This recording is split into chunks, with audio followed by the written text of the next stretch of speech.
मैं सोनालिका कुशवाहा रजिया सज्जाद जहीर जी की लिखित कहानी नमक का वाचन प्रस्तुत करती हूँ। उन सिख बीवी को देखकर सफिया हैरान रह गई थी। किस कदर वह उसकी माँ से मिलती थी। वही भारी भरकम जिस्म, छोटी छोटी चमकदार आंखें जिनमें नेकी, मोहब्बत और रहम दिली की रोशनी जगमगाया करती थी। चेहरा जैसे कोई खुली हुई किताब, वैसा ही सफ़ेद बारीक मलमल का दुपट्टा जैसा उसकी अम्मा मुहर्रम में ओढ़ा करती थी। जब सफ़िया ने कई बार उनकी तरफ मोहब्बत से देखा तो उन्होंने भी उसके बारे में घर की बहू से पूछा। उन्हें बताया गया कि ये मुसलमान है, कल ही सुबह लाहौर जा रही है अपने भाइयों से मिलने, जिन्हें इन्होंने कई साल से नहीं देखा। लाहौर का नाम सुनकर वे उठकर सफिया के पास आ बैठी और उसे बताने लगी कि उनका लाहौर कितना प्यारा शहर है, वहाँ के लोग कैसे खूबसूरत होते हैं, उम्दा खाने और नफीस कपड़ों के शौकीन, सैर सपाटे के रसिया, जिंदा दिली की तस्वीर। कीर्तन होता रहा, वे आहिस्ता आहिस्ता बातें करती रही। सफिया ने 2 बार बीच में पूछा भी, माता जी आपको तो यहाँ आए बहुत साल हो गए होंगे। हाँ बेटी, जब हिंदुस्तान बना था तभी आए थे।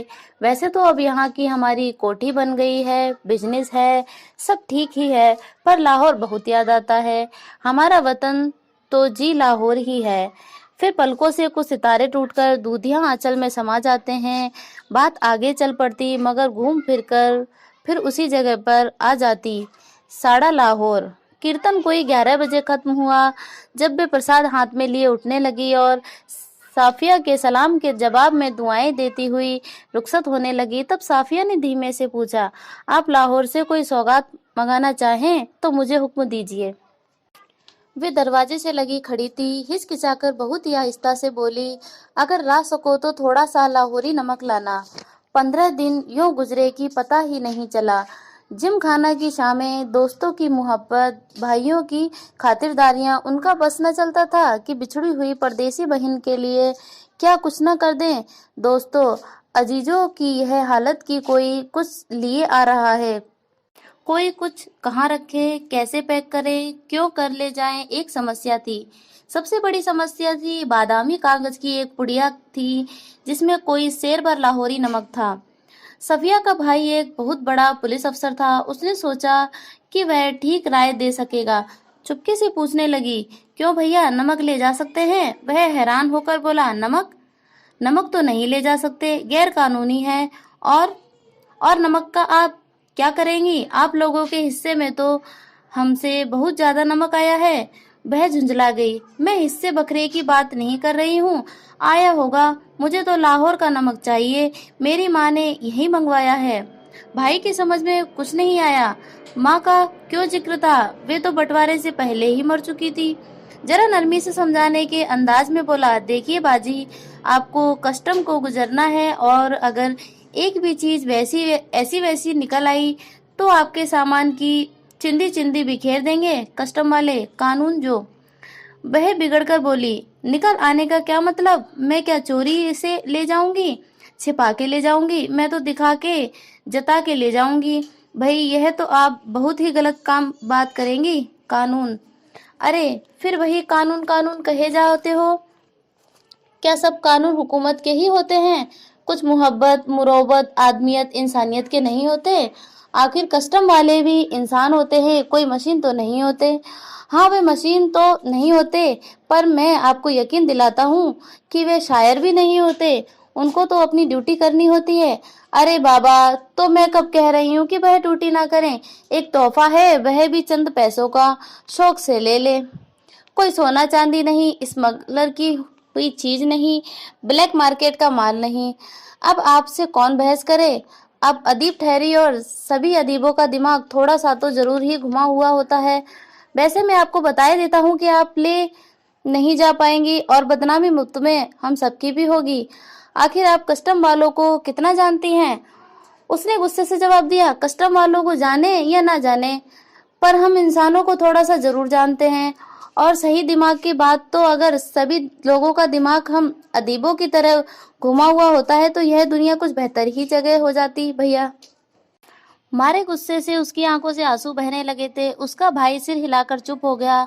अगले रोज 2 बजे दिन को उसे रवाना होना था। सुबह के लिए बहुत व्यस्त कार्यक्रम बन चुका था, इसलिए उसे सारी पैकिंग रात ही को करनी थी। कमरे का दरवाजा अंदर से बंद करके वह सामान बांधने लगी। इधर उधर फैली हुई चीजें धीरे धीरे सिमटकर सूटकेस और बिस्तर बंद में चली गई। सिर्फ दो चीजें रह गईं। एक तो वह छोटी सी टोकरी जिसमें कीनू थे, एक दोस्त का तोहफा संतरे और माल्टे को मिलाकर पैदा किया गया फल, माल्टे की तरह रंगीन और मीठा, संतरे की तरह नाजुक, और दूसरी थी वह नमक की पुड़िया। अब तक सफिया का गुस्सा उतर चुका था। भावना के स्थान पर बुद्धि धीरे धीरे उस पर हावी हो रही थी। नमक की पुड़िया ले तो जानी है, पर कैसे? अच्छा, अगर इसे हाथ में ले लें और कस्टम वालों के सामने सबसे पहले इसी को रख दें। लेकिन अगर कस्टम वालों ने न जाने दिया तो मजबूरी है, छोड़ देंगे। लेकिन फिर उस वायदे का क्या होगा जो हमने अपनी माँ से किया था? हम अपने को सैयद कहते हैं, फिर वायदा करके झुठलाने के मायने? जान देकर भी वायदा पूरा करना होगा, मगर कैसे? अच्छा, अगर इसे कीनुओं की टोकरी में सबसे नीचे रख दिया जाए तो इतने कीनुओं के ढेर में भला कौन इसे देखेगा? और अगर देख लिया? नहीं जी, फलों की टोकरियां तो आते वक्त भी किसी की नहीं देखी जा रही थी। उधर से केले, इधर से कीनू, सब ही ला रहे थे, ले जा रहे थे। यही ठीक है, फिर देखा जाएगा। उसने कीनू कालीन पर उलट दिए, टोकरी खाली की और नमक की पुड़िया उठाकर टोकरी की तह में रख दी। एक बार झांककर उसने पुड़िया को देखा और उसे ऐसा महसूस हुआ मानो उसमें अपनी किसी प्यारे को कब्र की गहराई में उतार दिया हो। कुछ देर अकड़ू बैठी वह पुड़िया को तकती रही और उन कहानियों को याद करती रही जिन्हें वह अपने बचपन में अम्मा से सुना करती थी, जिनमें शहजादा अपनी रान चीरकर हीरा छिपा लिया करता था और देखो खौफनाक भूतों तथा राक्षसों के सामने से होता हुआ सरहदों से गुजर जाता था। इस जमाने में ऐसी कोई तरकीब नहीं हो सकती थी, वरना वह अपना दिल चीरकर उसमें यह नमक छिपा लेती। उसने एक आह भरी, फिर वह कीनुओं को एक एक करके टोकरी में रखने लगी, पुड़िया के इधर उधर आसपास और फिर ऊपर, यहाँ तक कि वह बिल्कुल छिप गई। आश्वस्त होकर उसने हाथ झाड़े, सूटकेस पलंग के नीचे खिसकाया, टोकरी उठाकर पलंग के सिराने रखी और लेटकर दोहर ओढ़ ली। रात को तकरीबन 1:30 बजे थे। मार्च की सुहानी हवा खिड़की की जाली से आ रही थी। बाहर चांदनी साफ और ठंडी थी।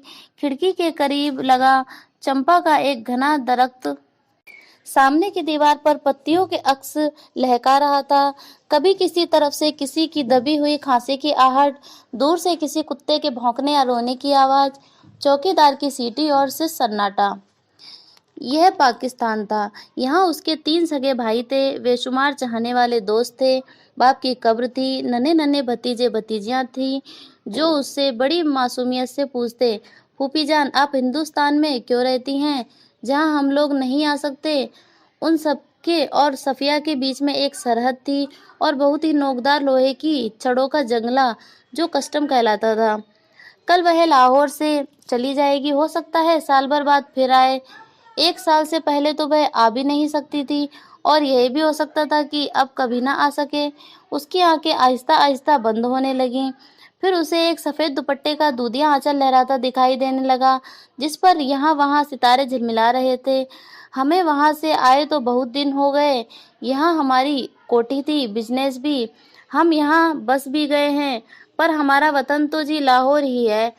फिर दिखा इकबाल का मकबरा, लाहौर का किला, किले के पीछे डूबते हुए सूरज की नारंगी किरणें, आसपास से फैलता उभरता अंधेरा, उस रंगीन अंधेरे में बहती हुई नरम हवा, उस हवा में रची हुई मौलसरी की खुशबू और मकबरे की सीढ़ियों पर बैठे हुए 2 इंसान, सिर झुकाए चुपचाप उदास, जैसे 2 बेजान परछाइयाँ। तो तुम कल चली जाओगी? हाँ। अब कब आओगी? मालूम नहीं, शायद अगले साल, शायद कभी नहीं। अचानक उसकी आंखें खुल गईं। शायद उसने मकबरे की सीढ़ियों के नीचे लगी धूप से एक पत्ती तोड़ी थी जिस पर ठंडी ओस जमनी शुरू हो गई थी। हुआ यह था कि नींद में करवट लेते हुए उसका हाथ कीनुओं से लबालब भरी टोकरी पर जा पड़ा था। रसीले ठंडे कीनू, जिनको देते वक्त उसके दोस्त ने कहा था यह हिंदुस्तान पाकिस्तान की एकता का मेवा है। सफिया फर्स्ट क्लास के वेटिंग रूम में बैठी थी। दिल्ली तक का किराया उसके भाई ने दिया था। वह हाथ में टिकट दबाए वेटिंग रूम के बाहर प्लेटफॉर्म पर टहल रहा था। वह अंदर बैठी चाय की प्याली हाथ में लिए कीनुओं की टोकरी पर निगाहें जमाए ये सोच रही थी कि आसपास इधर-उधर इतने लोग हैं, लेकिन सिर्फ वही जानती है कि टोकरी की तह में किनुओं के नीचे नमक की पुड़िया है। जब उसका सामान कस्टम पर जांच के लिए बाहर निकाले जाने लगा, तो उसे एक झिरझिरी सी आई और एकदम से उसने फैसला किया कि मोहब्बत का यह तोहफा चोरी से नहीं जाएगा। नमक कस्टम वालों को दिखाएगी वह। उसने जल्दी से पुड़िया निकाली और हैंडबैग में रख ली। उसमें उसका पैसों का पर्स और पासपोर्ट आदि थे। जब सामान कस्टम से होकर रेल की तरफ चला तो वह एक कस्टम अफसर की तरफ बढ़ी। ज्यादातर मेजें खाली हो चुकी थी। एक दो पर इक्का दुक्का सामान रखा था।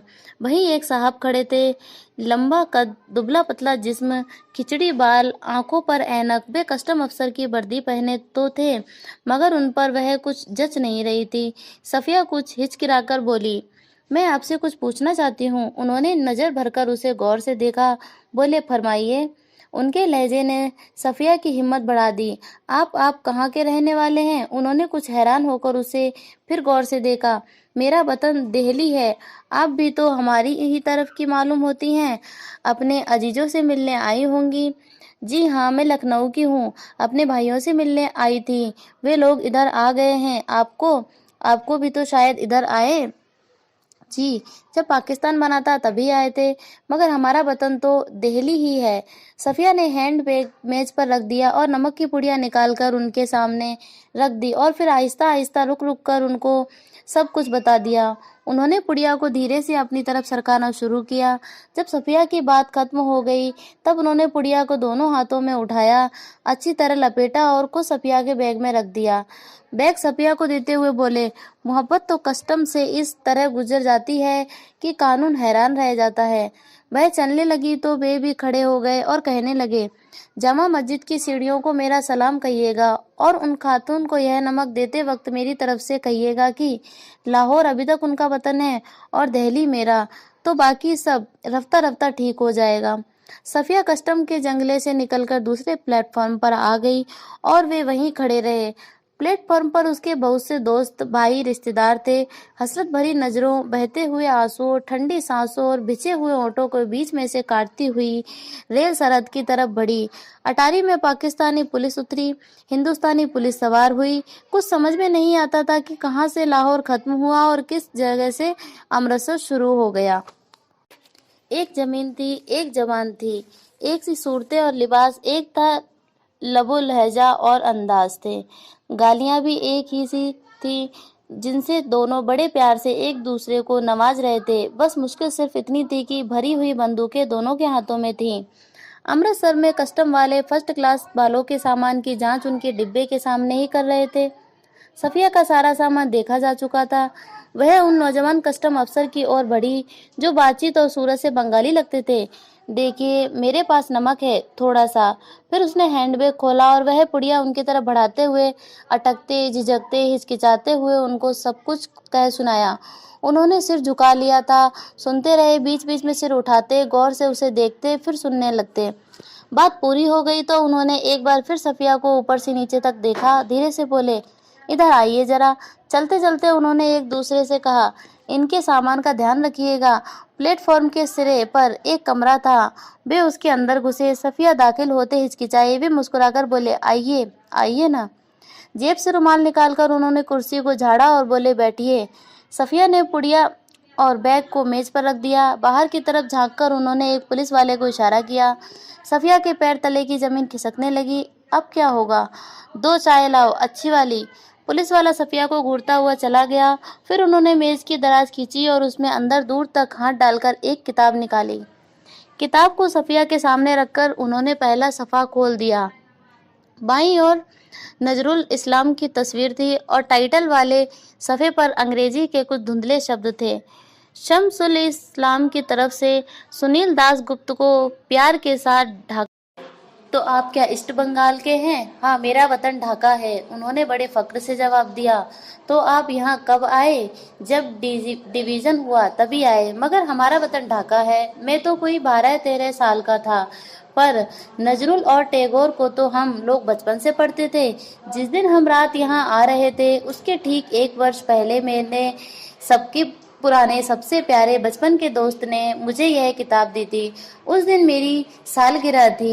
फिर हम कलकत्ता रहे, पढ़े, नौकरी भी मिल गई, पर हम वतन आते जाते थे। वतन? सफिया ने जरा हैरान होकर पूछा। मैंने आपसे कहा ना कि मेरा वतन ढाका है। उन्होंने जरा बुरा मानकर कहा। हाँ हाँ, ठीक है ठीक है। सफिया जल्दी से बोली। तो पहले तो बस इधर ही कस्टम था, अब उधर भी कुछ गोलमाल हो गया है। उन्होंने चाय की प्याली सफिया की तरफ खिसकाई और खुद एक बड़ा सा घूंट भरकर बोले। वैसे तो ढाब कलकत्ता में भी होता है, जैसे नमक यहाँ भी होता है, पर हमारे यहाँ के ढाब की क्या बात है। हमारी जमीन, हमारे पानी का मजा ही कुछ और है।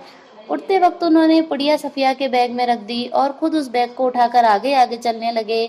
सफिया ने उनके पीछे चलना शुरू किया। जब सफिया अमृतसर के पुल पर चढ़ रही थी, तब पुल की सबसे निचली सीढ़ी के पास वे सिर झुकाए चुपचाप खड़े थे। सफिया सोचती जा रही थी, किसका वतन कहाँ है, वह जो कस्टम के इस तरफ है या उस तरफ।